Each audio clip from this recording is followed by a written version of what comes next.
दोस्तों इस वीडियो में बताऊंगा कि एनसीईआरटी क्या है, एनसीईआरटी क्या होता है, एनसीईआरटी का क्या काम होता है, एनसीईआरटी की बुक क्यों जरूरी है, आईएएस वाले भी क्यों एनसीईआरटी के बुक को पढ़ते हैं और अभी अभी बहुत बड़ा बदलाव हुआ है कि एनसीईआरटी अब बदल चुका है। तो पहले क्या था एनसीईआरटी, अभी क्या है, ऐसा वीडियो आपको यूट्यूब पे कहीं नहीं मिलने वाला हो, इतना डिटेल में आपको बताने वाला हूं। तो चैनल पे नए हो तो सब्सक्राइब कीजिएगा, वीडियो पसंद आए तो लाइक कीजिएगा। दोस्तों इतना चीज कवर करने वाला हूं, अगर पसंद आएगा तो लाइक जरूर करके जाइएगा। कमेंट बॉक्स में बताइएगा कि आपका एनसीईआरटी से रिलेटेड और एनसीईआरटी से नहीं भी रिलेटेड क्या आपका सुझाव है इस वीडियो को लेके। तो चलिए पहले पॉइंट को क्लियर करता हूं। सबसे पहले पॉइंट में हम जानते हैं कि एनसीईआरटी का फुल फॉर्म क्या है। एनसीईआरटी के फुल फॉर्म में बहुत ज्यादा छुपा है राज, तो ये जान लीजिए और ये है मेरे बताने का अंदाज। तो national council of educational research and training में आप देख सकते हैं कि साफ साफ लिखा हुआ है कि नेशनल काउंसिल है, राष्ट्रीय काउंसिल है किसका, एजुकेशनल रिसर्च का, यानी पढ़ाई का रिसर्च कराना और पढ़ाई का ट्रेनिंग देना।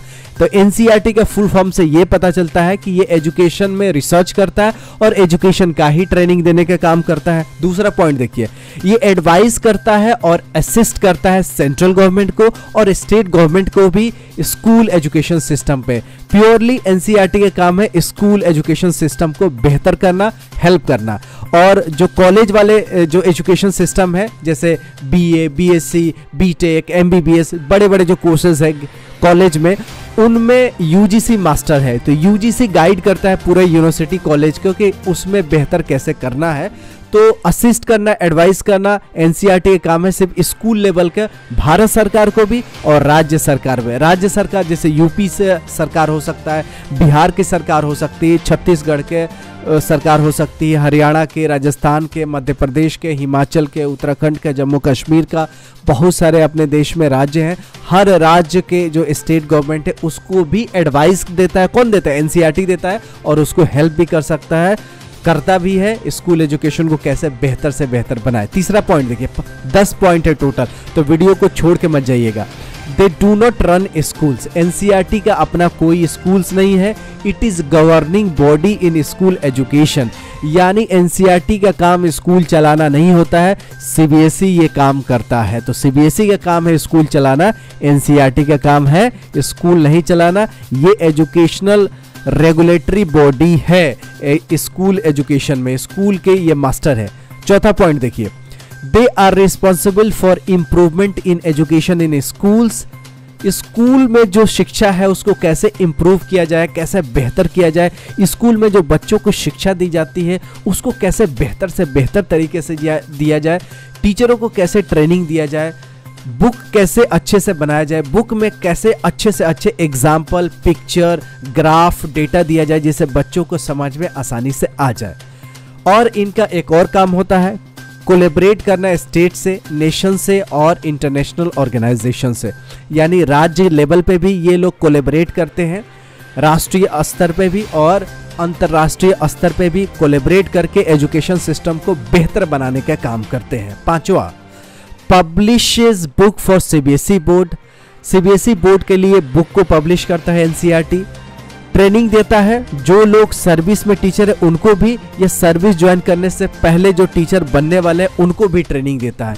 यानी मान लीजिए कोई टीचर बनने वाला है तो उसको ट्रेनिंग एनसीईआरटी देगा, और मान लीजिए कि टीचर जो बन चुका है लेकिन 2-3 साल में उसके जंग लग चुका है, तो जो टीचरों को जंग लग गया है उसको एकदम सीरीज कागज से मार के चमका देने वाली काम क्या करता है? एनसीईआरटी करता है। यानी जो इन सर्विस टीचर है उनको भी ट्रेनिंग देना और प्री सर्विस टीचर है उनको भी ट्रेनिंग देना।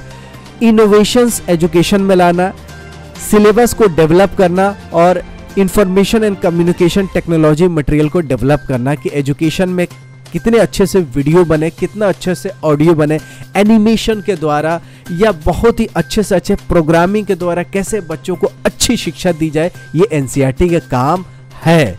और ये 5 पॉइंट पुराना था, लेकिन नया भी पॉइंट आ गया है। क्या पॉइंट आ गया है कि गवर्नमेंट ने अभी ग्रांट कर दिया है एनसीईआरटी को, डीम्ड टू बी यूनिवर्सिटी का स्टेटस दिया है, यानी डीम्ड यूनिवर्सिटी का स्टेटस दे दिया है। अब इसके क्या फायदे होंगे आगे इस वीडियो में देखिएगा। ये कब अनाउंसमेंट हुआ? ये 63वां फाउंडेशन डे एनसीईआरटी का मन रहा था, तो इसी 63वां यानी 63rd फाउंडेशन डे पे एनसीईआरटी के फाउंडेशन डे पे मिस्टर प्रधान, धर्मेंद्र प्रधान जी, जो कि एजुकेशन मिनिस्टर है, ऑनेबल रेस्पेक्टेड मिनिस्टर है, यूनियन एजुकेशन मिनिस्टर है, इन्होंने फाउंडेशन के डे एनसीईआरटी को डीम्ड यूनिवर्सिटी का दर्जा दे दिया। अब ये क्यों दिया है, क्या जरूरत थी, चलिए आपको आगे बताते हैं। NCERT will be able to offer its own graduate, post graduate and doctoral degree.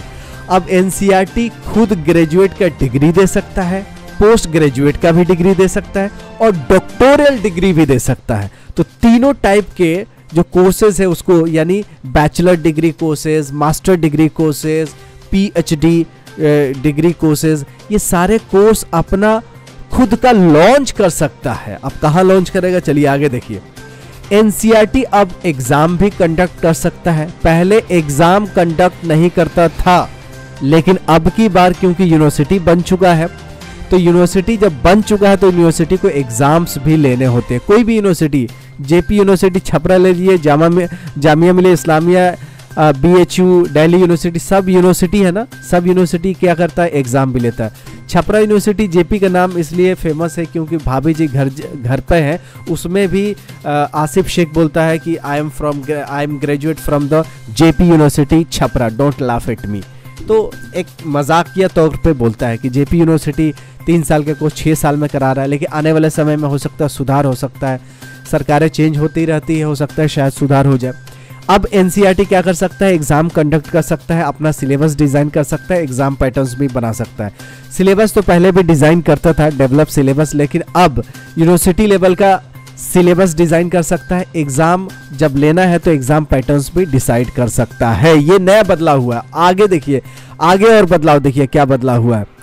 आगे बदलाव हुआ है कि NCERT to set up augmented reality, virtual reality, artificial intelligence labs in all 7 regional centres.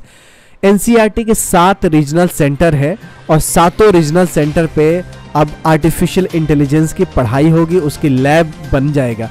अब इससे फायदा क्या होगा, धर्मेंद्र प्रधान सर ने बताया, जो शिक्षा मंत्री जी हैं, मंत्री जी ने बताया कि 7 रीजनल सेंटर है, इंफ्रास्ट्रक्चर तो है ही। अब जब इंफ्रास्ट्रक्चर है तो उसको मैक्सिमम यूटिलाइज करने के लिए उसी 7 रीजनल सेंटर पे ये चीज़ें खुल जाएंगी। Artificial intelligence lab, virtual reality labs, augmented reality labs खोल दिए जाएंगे।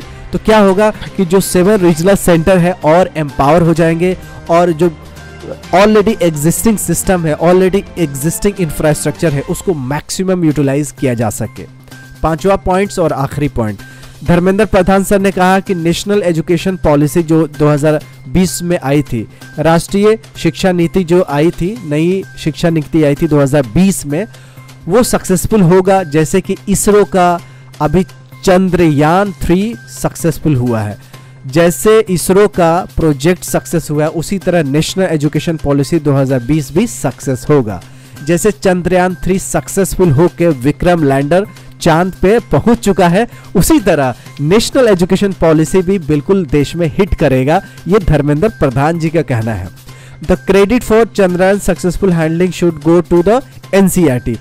एनसीईआरटी को भी जाता है सक्सेस चंद्रयान 3 के लिए, क्योंकि यहीं पे ऐसे सोच डेवलप किए जाते हैं। Ideas of such project germinated in NCERT. तो एनसीईआरटी रिसर्च करता है, डेवलप करता है, एजुकेशन सिस्टम को बेहतर करता है, जिससे देश के युवा के दिमाग बेहतर होता है, और जब दिमाग बेहतर होता है तो इसरो में जाके ऐसे बेहतर काम करते हैं। जैसे कि चंद्रयान 3, उसके बाद मार्स मिशन में गया था, मतलब मंगल ग्रह पे भी यान गया था, अब सूरज के पास गया, तो सूरज भी, चांद भी, मंगल ग्रह, हर जगह कहाँ देश के ही लोग भेज रहे हैं सैटेलाइट्स। तो अगर अच्छा एजुकेशन सिस्टम है तभी तो भेज पाते हैं। बाकी सब बहुत सारे आस पड़ोस देश है वो भेज नहीं पा रहे, हम लोग भेज पा रहे क्योंकि हमारे यहाँ शिक्षा अच्छा है। तो प्रधान जी ने यही कहा है, एजुकेशन मिनिस्टर साहब यही किए हैं, मंत्री जी ने यही कहा है कि जैसे इसरो ने सक्सेसफुल प्रोजेक्ट लॉन्च कर दिया, उसी तरह नेशनल एजुकेशन पॉलिसी भी सक्सेस होगा और एनसीईआरटी का डीम्ड यूनिवर्सिटी बना देना आपको कैसा लगा है कमेंट बॉक्स में ज़रूर बताइएगा। अगर आप पेरेंट्स हैं तो भी, अगर स्टूडेंट है तो भी बताइएगा कि एनसीईआरटी अब यूनिवर्सिटी बन गया है, इससे देश को क्या फ़ायदा होने वाला है।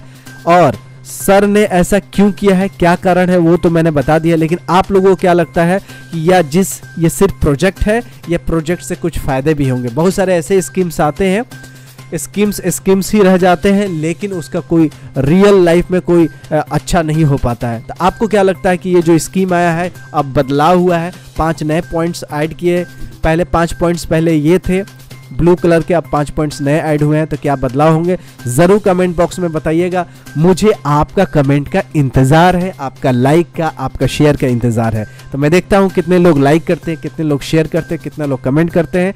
और मिलते हैं ऐसी ही यूजफुल वीडियो के साथ। तब तक you take good care of yourself. जय हिंद, जय भारत।